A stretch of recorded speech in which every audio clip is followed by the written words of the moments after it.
Hey guys, in this video, I'll show you how to circle crop in Canva. And it's very easy and simple, guys. And if you don't know how to add an image, I can show you that as well. You can come here and click on upload. Okay. And then you can go ahead and upload your files here. And then you just drag and drop. Okay. You drag and drop the file. You can bring it in here. Right?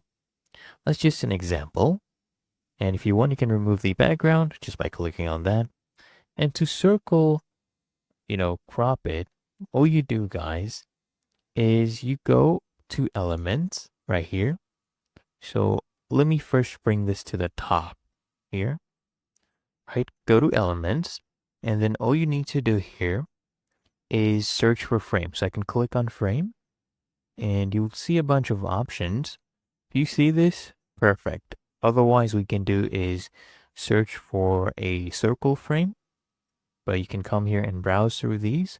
So I would like this one. I can just go ahead and click on this. So what you do, guys, we have our circle frame right here. You drag and drop your image into the circle frame, as you can see right here. And now we have a circle cropped an image. If I want, I can always go ahead and enlarge this, as you can see. Okay? And it's really that easy and simple.